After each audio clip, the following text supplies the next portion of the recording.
All right, hello everyone. Thank you for joining us today for our next installment in the Ask the Experts webinar series.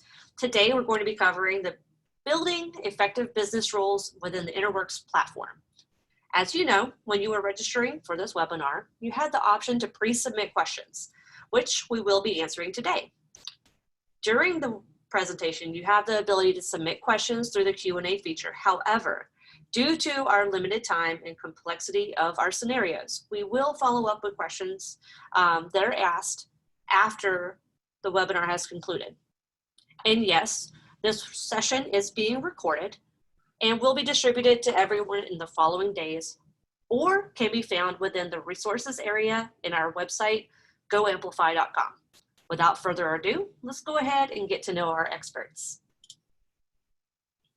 First up, we have Eric.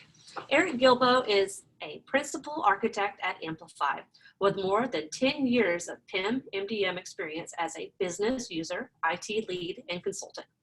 He began working with EnterWorks in 2012 when Fender Musical Instruments began their solution implementation. He has successfully implemented the platform for food, automotive, retail, and manufacturing markets. His primary focus is building a better, more flexible business user experience around data management while staying true to IT and core governance principles. Next up, we've got Michael. Michael Ayanwale is the EnterWorks practice lead at Amplifi. He's responsible for solution and technical design for our delivery teams. As a thought leader and MDM expert, he ensures the successful implementations of client solutions across our delivery portfolio. Prior to joining Amplifi, Michael held positions as a consultant at Capgemini and Stebo Systems, and as a business analyst with a telecommunication company where he led electronic billing projects.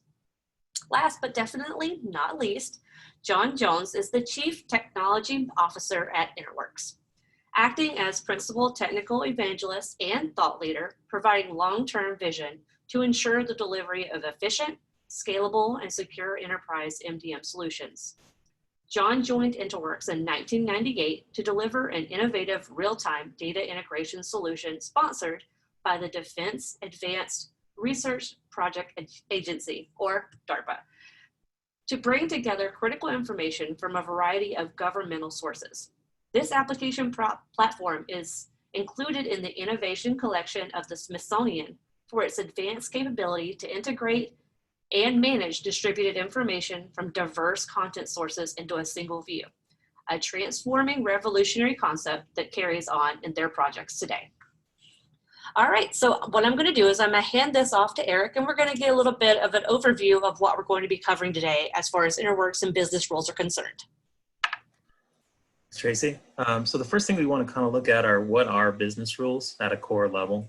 And because some of our users may not have experienced too much with the business rules. And really business rules, what they are just specific requirements around attribute data. So you would build a business rule against an attribute within a profile that contains multiple attributes. And then you turn those business rules on and off within your repositories of data. And really they're just created to help govern your data and allow it to either pass downstream or not pass downstream based upon those business rules. And so there's quite a few different types of rules that you can configure. I've got a few examples there that we're showing, and you can see an example in the classic UI and the 2020 UI of how those business rules get displayed when there's an error on a particular record. So first example is just a really simple concept of net weight needing to be less than or equal to gross weight. So it's a really common use case that I'm sure most of your implementations have at least one or two rules like that. Second example there would be a little bit different. If it's a hazardous material on one attribute, then maybe another attribute would be required. In this case, it'd be hazard type. So there we're combining multiple attributes together and making certain attributes required if there's a value on another one. Third would be more of a calculation concept where we would take the height, length, and width of a product, combine it, and create another attribute called product volume that does that on the fly for you. So you can do calculations within the EnterWorks tool. And the fourth example gets a little more complex, and that's essentially tying together other repositories of data and maybe only allowing a product to move forward if it has a marketing image associated with it, or if it has a particular type of image associated with it. And you can set rules based on that. So this is kind of the high level look at business rules in general. And what I'd like to do now is just kind of show you the specific business rule types that you can configure within the EnterWorks tool.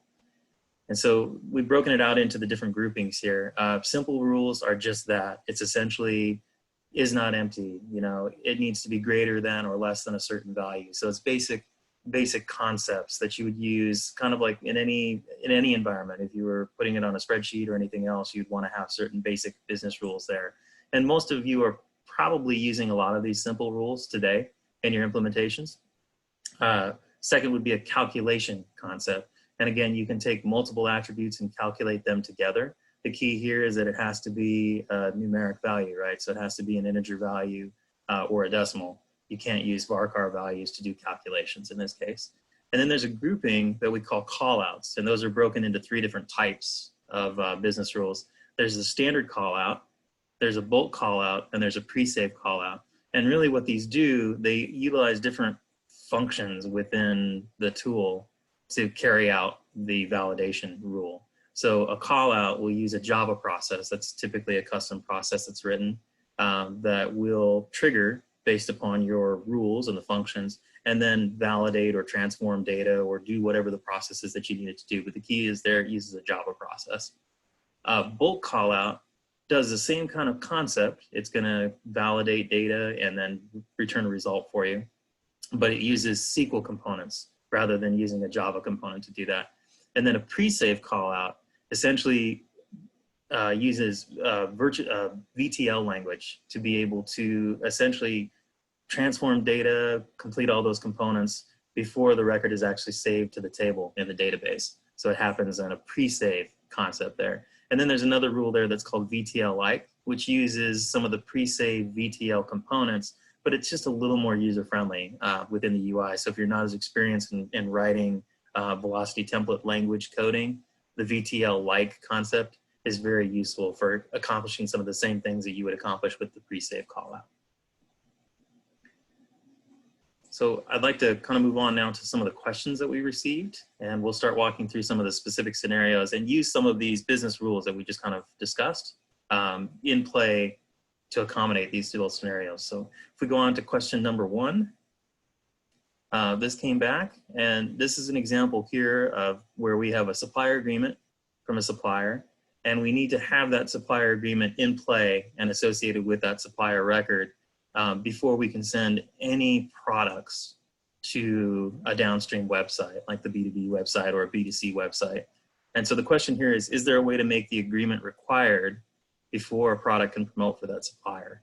And that is very possible. And in this case, what we're going to do is we're going to use the bulk callout rule concept, which uses the SQL component to be able to do that. So I'm going to go ahead and share my screen, and I can walk through the scenario and how we would do that.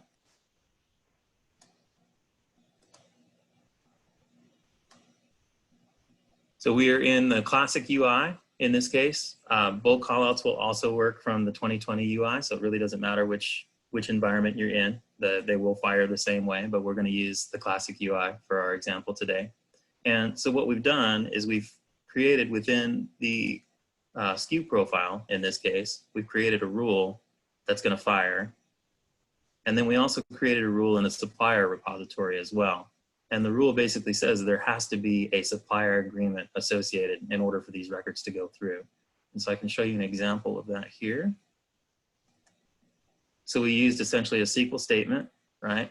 And then to check the database to make sure that there is indeed a supplier agreement associated. And then we set up some conditions so that this doesn't fire constantly, only fires when someone has actually selected a supplier for that product. So it doesn't fire consistently, it'll only fire when you give it a specific condition to do so.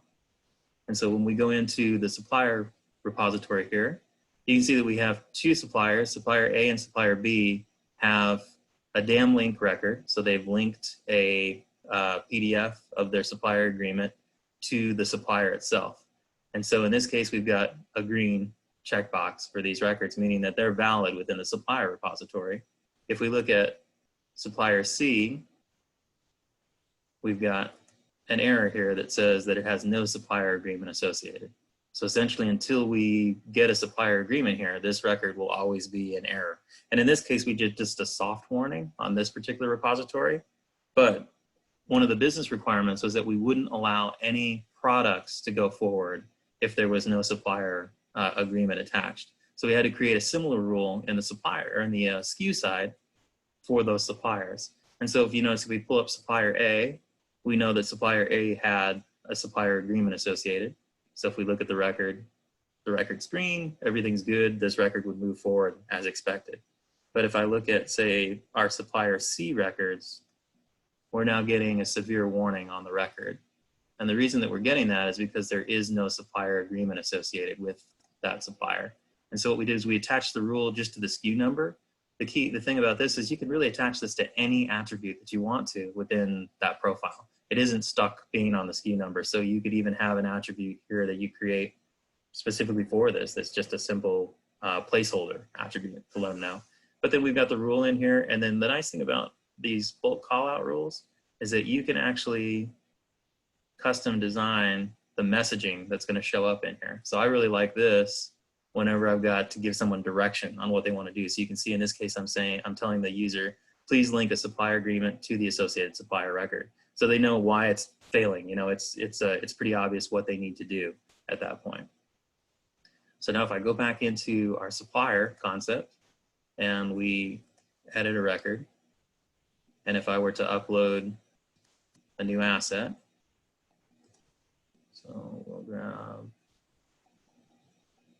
our example here of supplier contract 3. And in this case, I'm going to set the context to supplier agreement so that we know as soon as I load this asset in, it's going to be set as a supplier agreement. I'm going to attach it. And so now we've attached this particular agreement to this supplier. We can see that it's there, right? We can see the link. And then when I save this, now my error is gone on the supplier record. And then if I go back over to my SKU records, remember we're seeing an error on these records, but if I go in and I edit the record or validate the record, you notice the error is now gone. So if I save this, we're now green. So that would essentially allow these individual SKUs to move forward downstream because now we have the associated agreement. And this is nice because you can really do this with any grouping of repositories. So if you think about like a food vertical, for example, you might have a kosher indicator and maybe there was a kosher certificate that has an expiration associated with it. You could set up the rule to trigger, because it's a SQL rule, to include the additional conditions that you want, like maybe if the kosher agreement has expired, and then throw an error right on all of the records because we don't want to pass those records forward if we don't have a valid kosher agreement. So it has multiple uses and it's very valuable. And if you've got any kind of knowledge of SQL at all, or anyone on your team has some basic SQL knowledge, you can generate some really cool rules based on this concept. So with that, I'll move on to our next question. I believe Michael was going to take that one. Yep. So let me share my screen.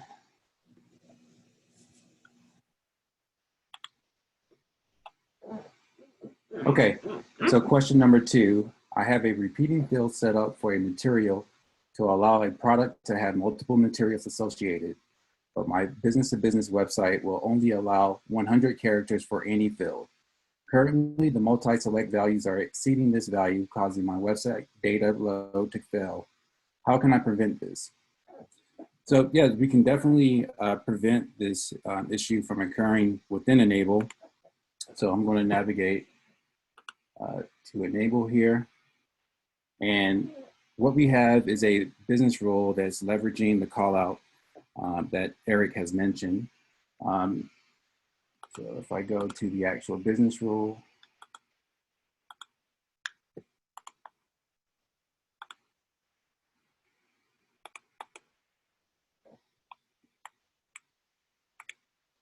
so we're leveraging a regular expression on this business rule to do that conditional check for us.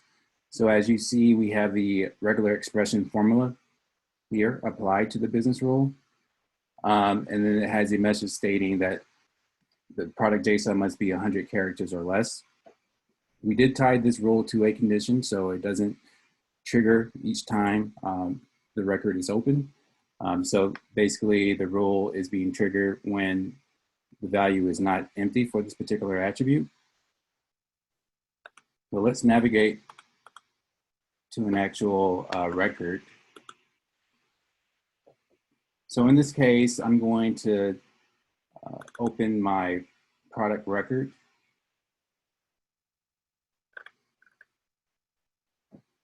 And the role that we have currently tied is to this attribute, the product JSON attribute. As you can see, the role, this product is green, so it's currently valid. But what I'm going to do, I'm going to add an additional value here for this product. I'm going to grab this.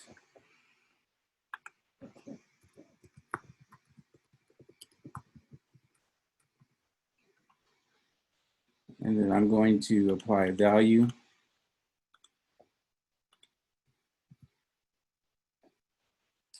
All right, so I have a value in here. And then I'm going to save it. And as you can see, I now have an error on my particular record. And the error basically states that the product JSON must be 100 characters or less. So this is an easy way to do conditional checks on a particular attribute that's tied to a record check for characters. You can definitely use regular expressions to do additional checks as well, but this is just one example of how you can leverage the regular expressions in the Works platform. All right, so let me close this out. So I'm going to now move on to question number 3. My ERP description can't have any special characters in it, but the data provided by our supplier contains special characters. Is there a way to either flag these records or remove the special characters? So I'm going to show you how you can flag a record that has special records. So that's going to be part 1 of this question. And then Eric is going to show you part 2 of the question, the solution to the question on how you can handle removing special characters within a given field. So I'm going to navigate back to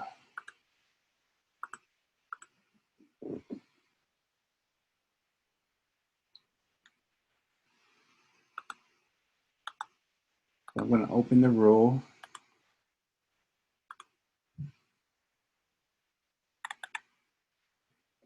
So we have this rule that's invalid characters, and it's also leveraging the callout type. The rule is tied to a condition where it's not empty. And then we also have this formula that's looking for these special characters.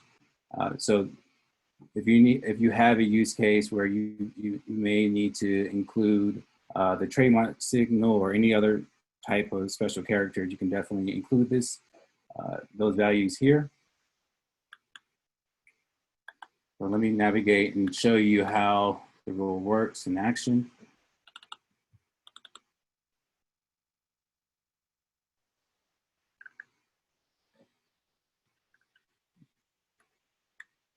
Okay. So currently the rule is tied to this description attribute. I have a value in here already, but as you can see, the product is currently validated, so it's green. I'm going to just add special characters in here, and then I'm going to simply save it. And voila, we have some errors. So when I click to look at the errors, it does indicate that my record has invalid characters. So that's an easy way to identify any special characters that may be on a record and enable or EnterWorks will flag it. So I'm going to pass it over to Eric for the second half of this question, so he can demonstrate how we can remove special characters from a record. Thanks, Michael. I'd like to add too on that component. That was a call out component. So it's using a Java process. And that one is actually an out-of-box function that comes with every single implementation of the EnterWorks tool. So it's something that you could use today. If you go into your profile and you look, that is an option out of the box for one of the call-out rules. So that's a key to remember on that. And Eric, if I could jump in on that, we've also absolutely. done examples where we've used code sets or repositories to be the lookup list. So to extend it, not just to be characters, you can do words, bad words as you may, or other terms that you want to either verify exist or cannot exist in the string. So it can be helpful if you use a code set, because that makes it available to end users maybe to manage. And if you extend it to a repository, you can have properties such as rules of why does it apply, because maybe you want to look up certain characters for certain contexts but not apply them in a measurement. You do want the pound sign in a measurement. You don't want it in a description. So the point being is there is flexibility there of how to manage that list of characters, words, or other content. Excellent. And so in that case, would they call it based on the actual code set table, essentially from the Yes. From the SQL database? From the role, yes. Oh, from the role. Okay, perfect. So to take Michael's point a little bit further, what we can do is we can actually go into the record, and if we were able to manipulate that data, maybe we realize we want to remove all of those special characters, maybe for our ERP system because it can't accept special characters, or maybe a specific downstream system can't accept those special characters. We can apply the VTL rules that we've been talking about on a pre-save call out to be able to remove those special characters. And so this is an example, and it's just a really basic concept here where what we've done is you can see in the notes here, we're replacing specific values with nothing. And then we're also transforming this one to all uppercase. So we're actually using two different VTL concepts in the same rule. And you can do that when you set these up. You can call as many different components of VTL as you want to within the rule and be as complex as you need to.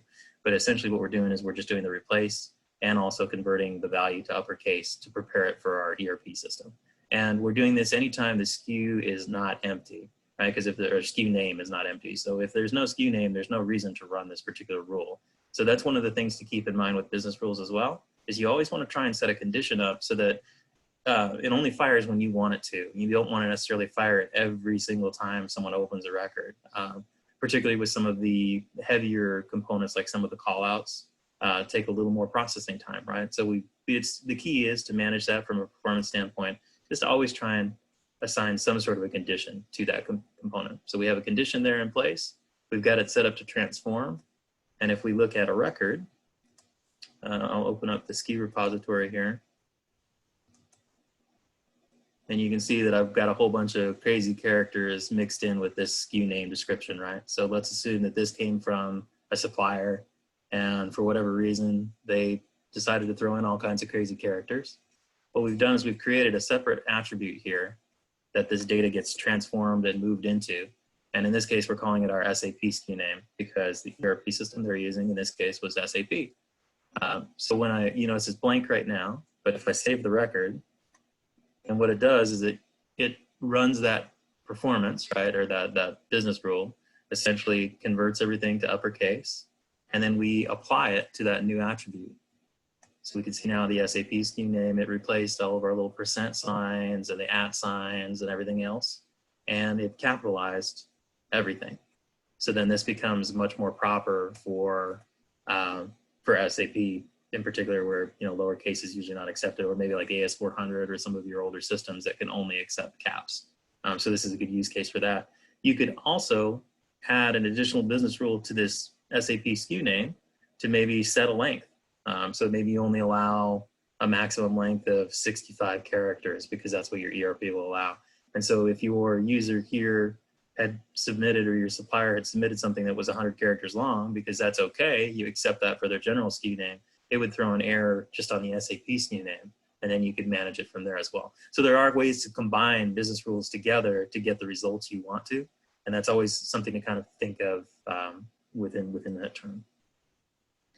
So with that, I'll pass it on to the next question. And Michael, I believe you have that one, correct? Yeah, that's correct.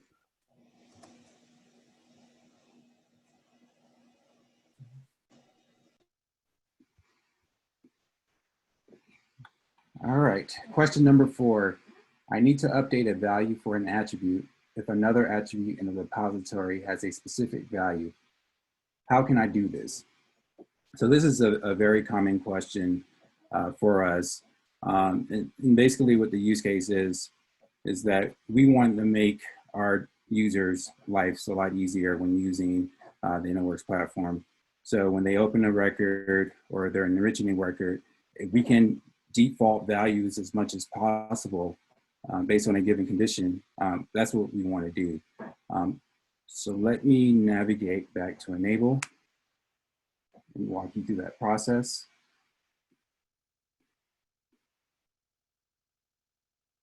So I'm going to pull up the rule.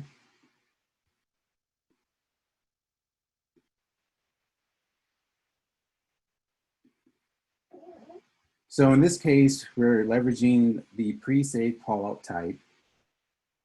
And what we're looking for is if the record has a taxonomy node that's equal to sandwiches, then we want to set these default values. So 9-grain honey, oat, 9-grain wheat, Italian.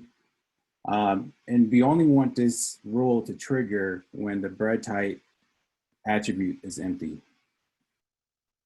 So the rule is doing that. So in this case, I'm going to create a brand new product. So I'm a user and I'm creating a product. I'm going to give it a name.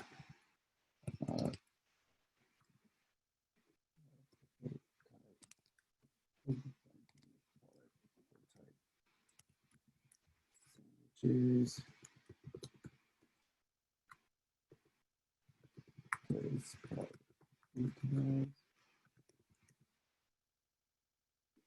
And then I'm going to give it taxonomy. In this case, I'm linking it to sandwiches. I'm going to fill this in as no. And in my variants tab, you can see that these attributes are category specific.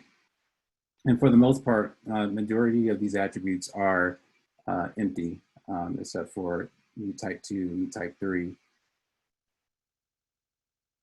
So what I'm going to do is hit the save button.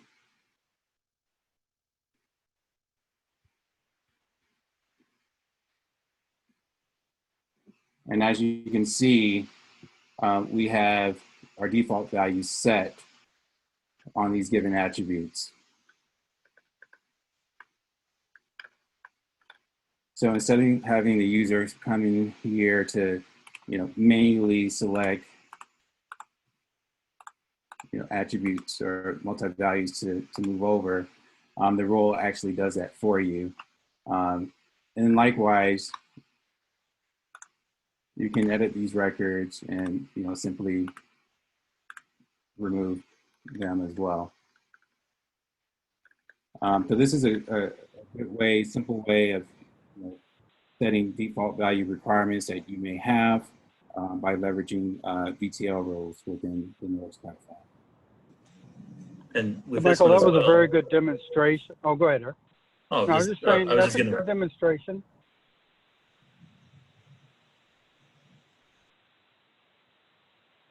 That was a good demonstration of that. I was just going to extend, just like we talked about with the bad words, you could use a properties repository off the taxonomy to manage those defaults and then call that properties repository to look them up.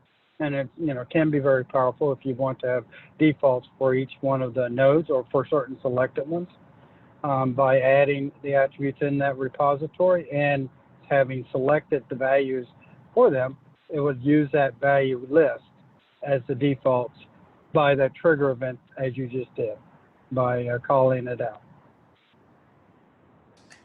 And the other thing I was going to call out on this as well is, you notice our business rule was set up so that it only fired if the bread type was empty. Right? So this is where the conditions become really important, right? Because you don't want those to be overwritten if the user added or updated some other changes, right? So keying in your conditions on the business rule will also help overall with the workflow process when you're working through these business rules. Very good point, Eric. And that is important, especially when you're doing things like default values, is to control it by saying only if it's empty or if the record is new, because people will edit them. And if you didn't, then we'll go right back to the default values. Perfect. Okay, so I'm going to hand it over to Eric for question number 5. Let me pull up question number 5 here. Oops. Let me do this again. So question number 5 is the ERP system requires a very specific value. So maybe a 1-0 value instead of a yes-no value. But the PIM fields are already set to yes-no values because of the way that we want to manage that data, right? We want to be able to see a yes-no versus a 1-0. So the question becomes, how can you modify the values without actually affecting the data in the PIM or effectively creating a new attribute just to store that one component? So we'll look at that here.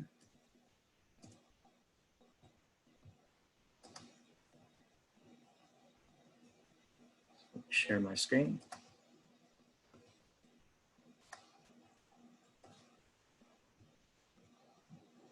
And what you can do with that is we're not going to necessarily use a business rule on a profile. We're actually going to take some VTL business rules and apply them on the outbound through a syndication template. So there are a couple different types of outputs that you can use. There are export templates, which just essentially map fields with a header and details by field. And then there's this concept of a syndication template. And with this, you get a little more wiggle room with how you want to handle bringing the data and pulling it out. So I've got a couple of examples in here that we've built where we use the VTL coding, the velocity language that we've kind of been using throughout. And we've created some coding here that really just transforms the data for us simply. So in this example here, we're converting yes values to 1s. We're converting the no value in PIM to a 0. And then we'll be sending this downstream to whatever system using this syndication template to do that. There's a couple of other examples in here as well where we concatenated several fields together. So instead of having a single column for each, you might have a use case where they need, say, 12 columns combined to represent a field. That's really common with Magento. I know when you're integrating with Magento. So that's a key thing to remember. This syndication template becomes very valuable for that because you can actually concatenate multiple attributes here into one column name if you needed it. And then I've got a calculation example in here as well, where what we're going to do is take the 3 attributes and calculate like you normally would within the UI. But in this case, we're going to store this as, we're not going to store it in the database. We're going to actually just load this as an additional attribute within just the export. So the advantage here is you don't have to store a separate attribute called volume if you didn't really want to, if it wasn't something that was required. So we've got a couple of examples here. And the way this works is if we go into the repository that's associated with, and we take a look at a few of these records, we can see that, for example, the value here approved for web syndication is yes. So on the outbound, what that's going to do is it's going to translate this column to a 1 for me. And then again, we have product attributes here as well. So we've got your height, width, and length. We've got some other information in here as well. And so what it'll do is it'll take the 3 values and calculate my volume for each one as well in a separate column. So what I'm going to do is just grab the first grouping of records here. I'm going to export them. And I'm going to use that template that we created, right? We've got this syndication template.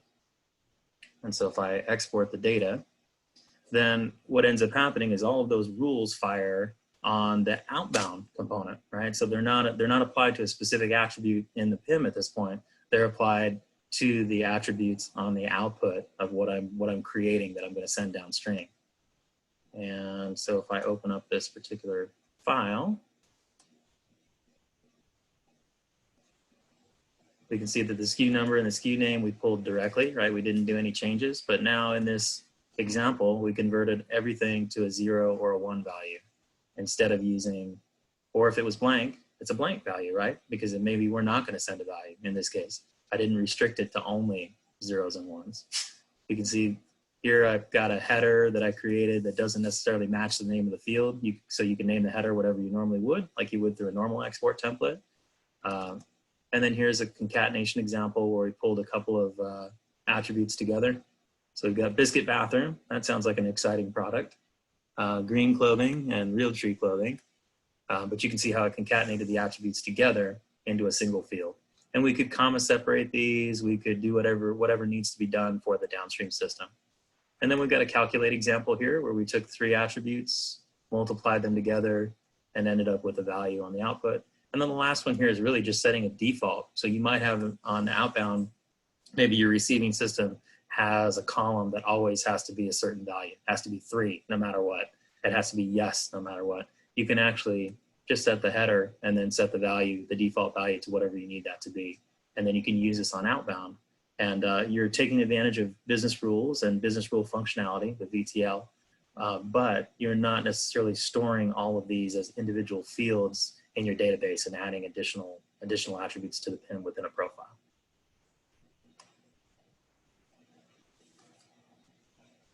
So with that, we'll move on to the next question. And I believe Michael has that one.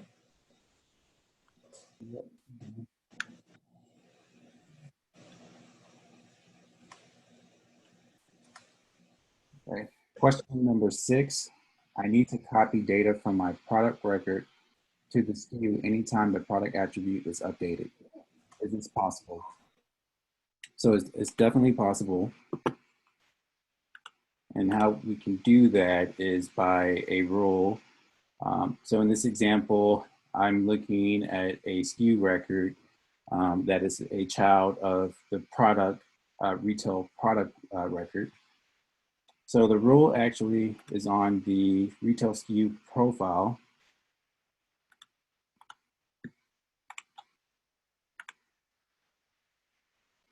And I have this rule copy product name to SKU name.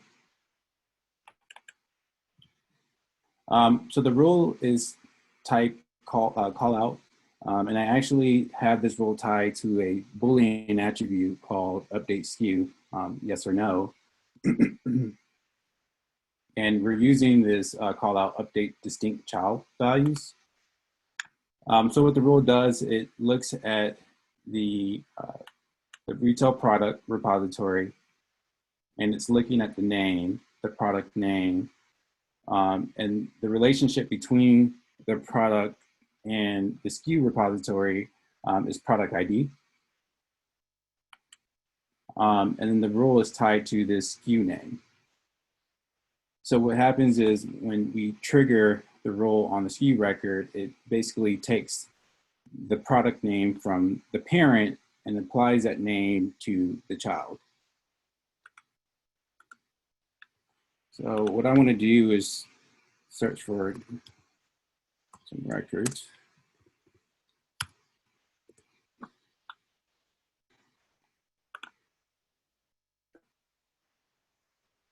So as you can see, I have the SKU name for these 2 records, Black Forest Ham 3-inch, and they're the same. What I want to demonstrate is that I'm going to open one SKU record, and I have this attribute, update SKUs equals to no currently. What I like to do with the solutions is, prompt the user to answer a question that in some cases can trigger a business rule. So this is more of an action that the user needs to take in order to fire this update rule. So as a user, I'm going to select yes, and I'm going to save my record to trigger the rule. And as you can see, the name was updated. The SKU name was updated to Black Forest Ham. So this SKU that's a sibling of 8805, name remains the same. So you can actually trigger this rule in conjunction with selecting both of these, or you may have a use case where maybe one attribute, one of the SKUs attribute has to change. Currently, right now, the rule works on a per attribute basis, but you can add additional rules and tie attributes to those rules as well if there's a use case where you need to update multiple names from the parent. So that's question number 6. I'm going to hand it back over to Eric to go over question number 7.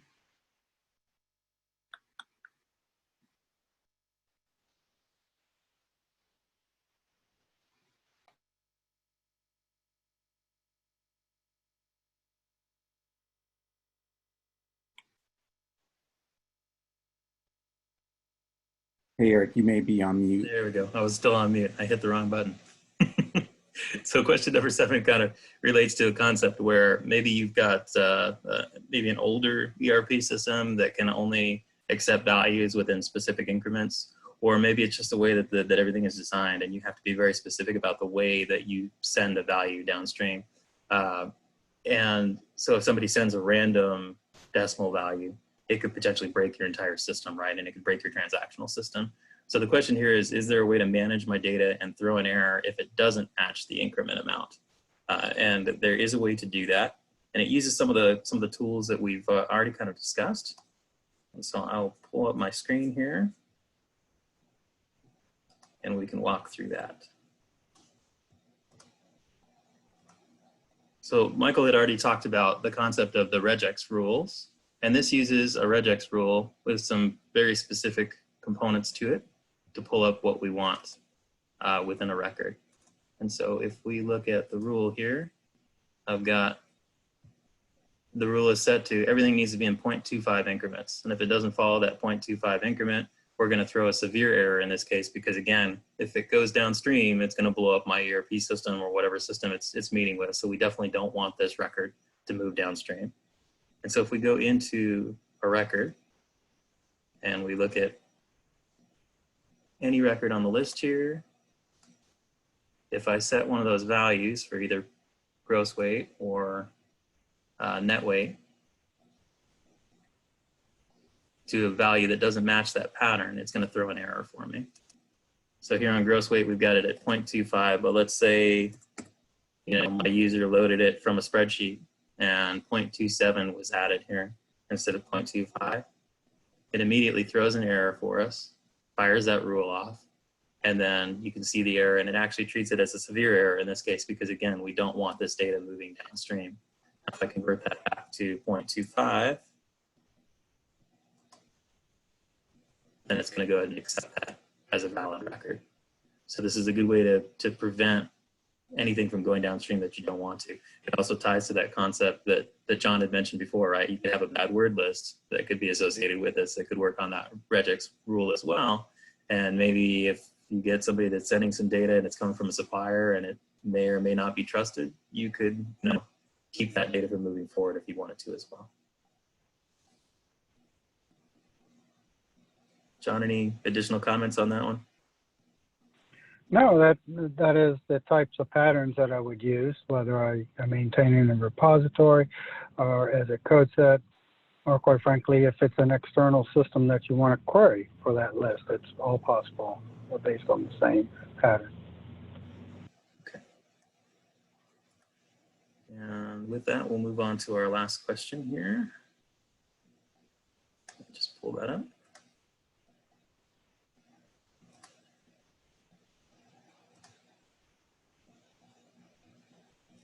And I'll share my screen.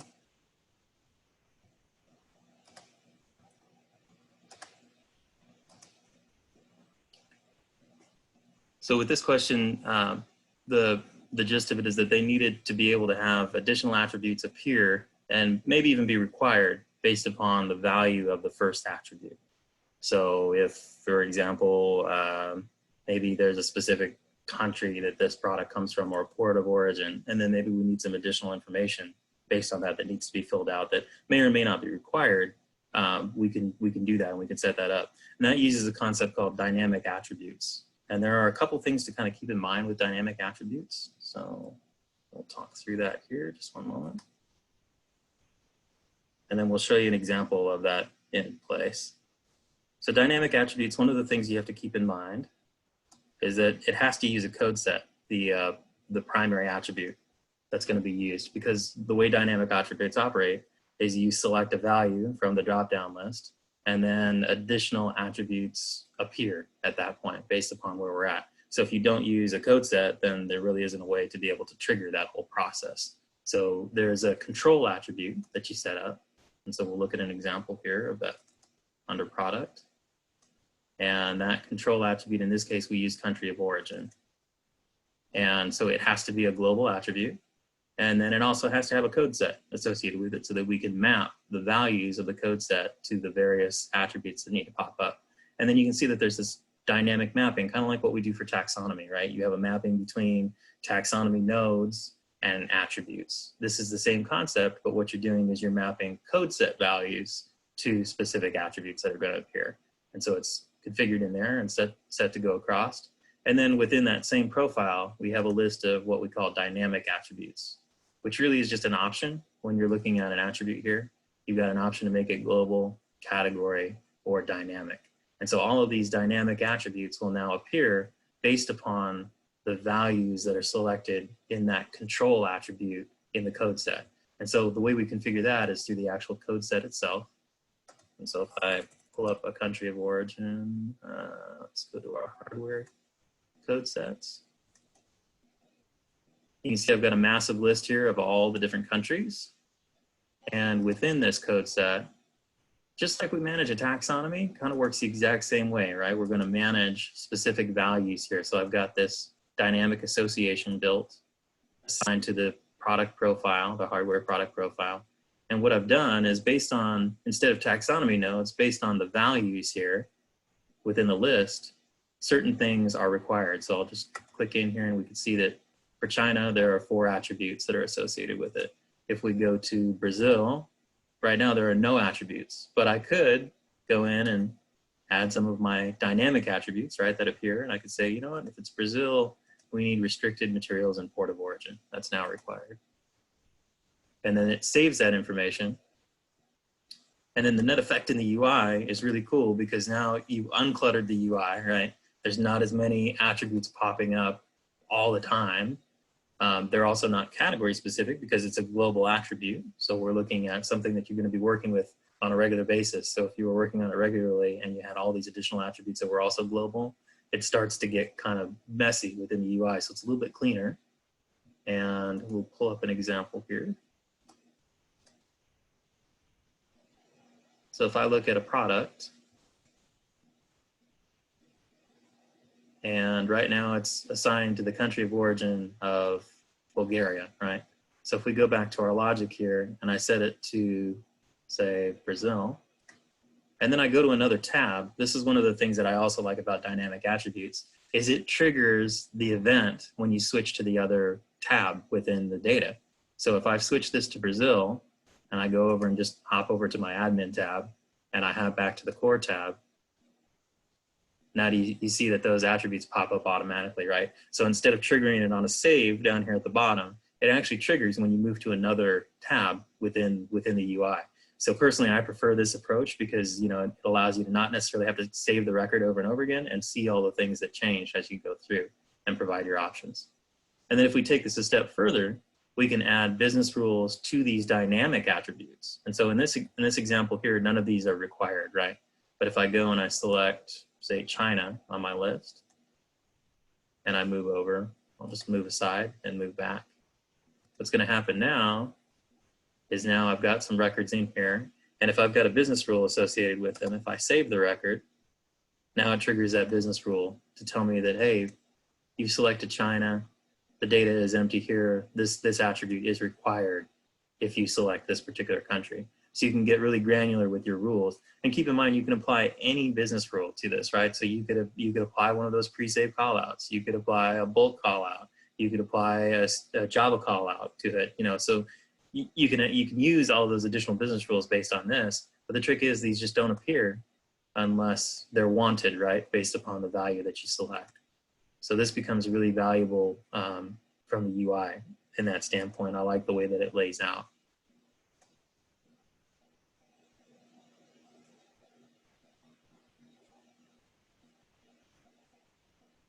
So I think that wraps up all of our questions. John, I think there were a couple of potential questions in from additional questions that came up. Should we take a look at those? Yes, I tried to type answers, but I can elaborate if there's more. Okay. So the first question in there was, what exactly is the difference between pre-save and VTL-like rules, since they both use velocity? Well, the key thing about a pre-save rule is that it is a rule designed to be triggered on the content in process before it's saved, before it's loaded in. And a regular VTL rules, just like all the other rules, they get executed on validation, which is a save event or an explicit validation call, whether it's on one record or multiple records. And it's more of use to, you want to use a pre-save to form content, maybe to trigger other things to occur, versus a validation rule is, I'm posting the data, I want it transformed as I post that data, as I validate that data. They both have their places. Pre-save is more, like I said, for cleansing or manipulation, versus the, when I save, I'm going to transform it and post it to another attribute, for example. Similar, but not quite the same. I would say that pre-save rules should be thought through before you make a rule to be a pre-save, because it is now going to be executed whenever content is manipulated, moved, versus an explicit validation event that you have more control over.